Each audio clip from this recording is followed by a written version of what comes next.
جی السلام علیکم۔ آپ دیکھ رہے ہیں دی ورلڈ آف آرٹ، میں ہوں صوفی عمر دراز۔ ناظرین، آج ہماری بات ہوگی مصور مشرق جناب عبدالرحمن چغتائی صاحب کی زندگی اور ان کے فنی دور پر۔ 21 ستمبر 1899 کو لاہور میں نادر العصر احمد معمار کی نسل کے ایک معمار کے ہاں ایک بچہ نے جنم لیا۔ والدین نے ان کا نام عبدالرحمن رکھا۔ باپ تو سنگ و خشت کو خوبصورت سانچوں میں ڈھالا کرتا تھا۔ عبدالرحمن نے بطور قلم سے کاغذ پر بے مقصد مرقع بنانے شروع کر دیے۔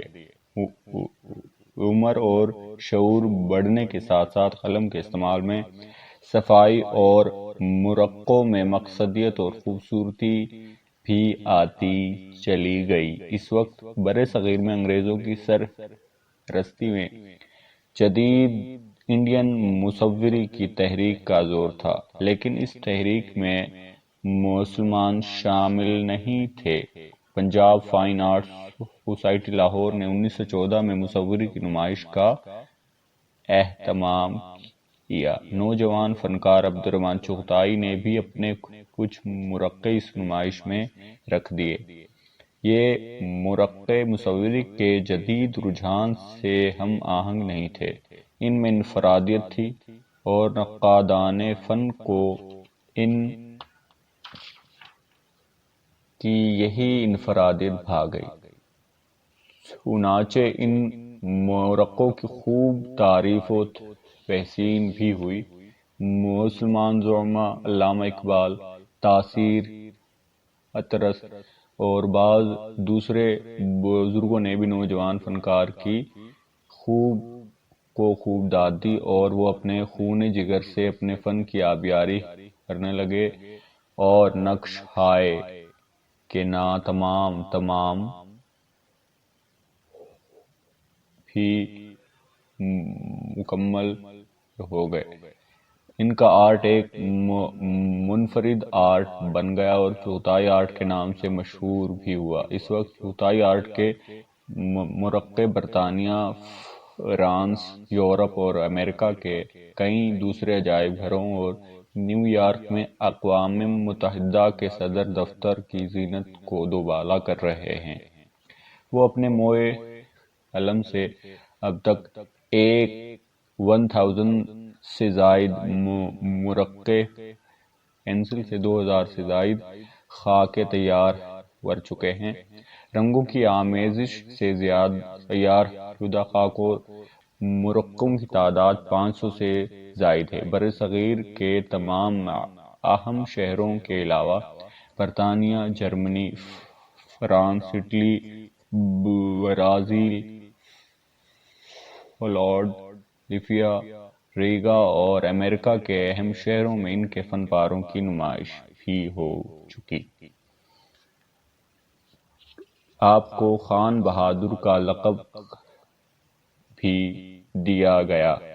کراچی، پشاور، ڈھاکہ اور حیدرآباد میں بطور خاص چغتائی آرٹ کی نمائش بھی ہوئی اور اپنے مرقعوں کے سلسلے میں وہ 2 بار یورپ کی سیاحت کر چکے ہیں اور یورپ کے سر لارنس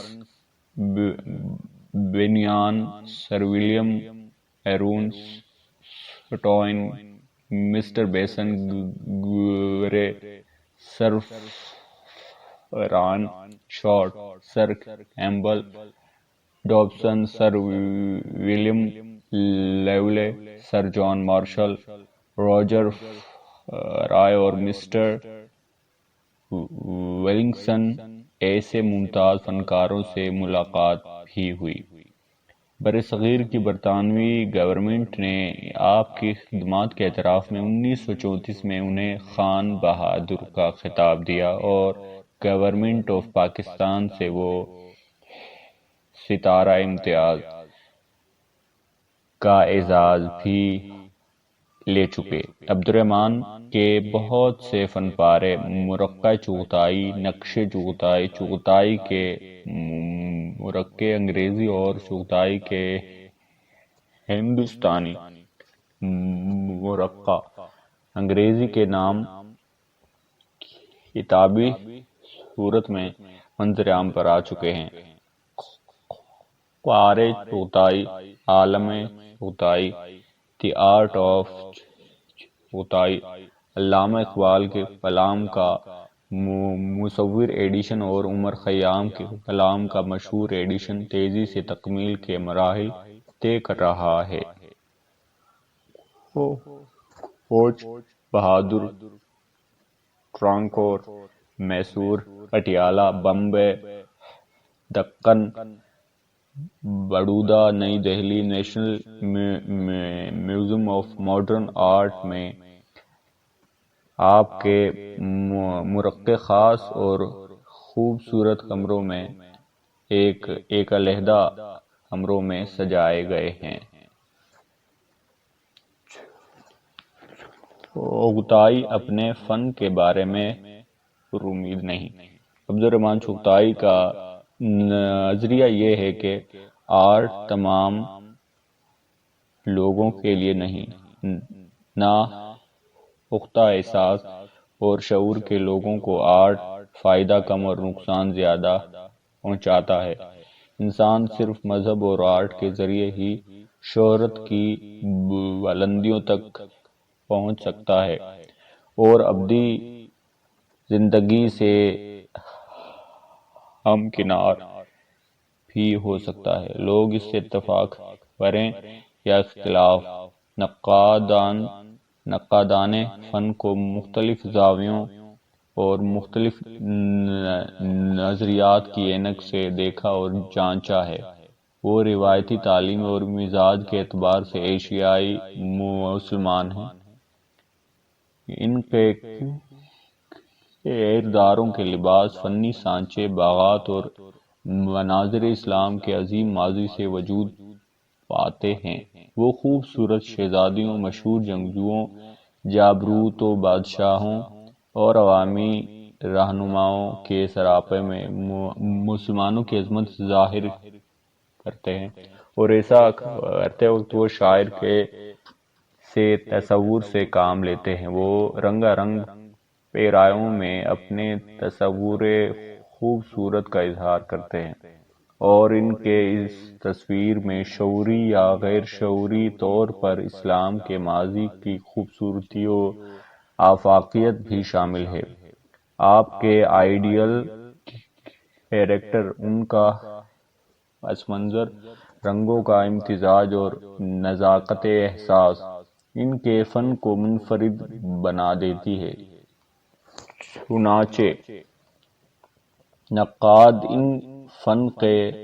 نقادان فن کے بقول زبیدہ خاتون ہارون الرشید کے دربار کی عظمت و جلال کی مظہر ہے، تو خلیفہ زادہ 19ویں صدی کے برصغیر کے زوال پذیر ثقافت کا مظہر ہے۔ ان کے فن کو تین ادوار میں تقسیم کیا جاتا ہے۔ پہلا دور جو 1918 سے 1927 تک کا ہے، دوسرا دور 1927 سے 1932 اور تیسرا دور 32 سے اب تک۔ پہلے دور میں آپ کے ہاں خطوط زیادہ اہمیت رکھتے ہیں اور رنگ مل جل کر استعمال اور زندگی پر رومانوی نقطۂ نظر سے نگاہ ڈالتے ہیں۔ کردار اور ان کا روپ سروپ زیادہ خیال ہے، اور ان کا مرقع چغتائی یعنی مصور دیوان غالب جو 1927 میں شائع بھی ہوا، اس عہد کے فن کی نمایاں مثال ہے۔ 1927 کے بعد انہوں نے یورپ کی سیاحت کی اور یہ سفر ان کے فن پر اثر انداز بھی ہوا۔ چنانچہ یورپ سے واپسی پر آپ نے ایچنگ پر زیادہ توجہ دی اور رنگوں کے بجائے خالص رنگوں سے کام لینے لگے۔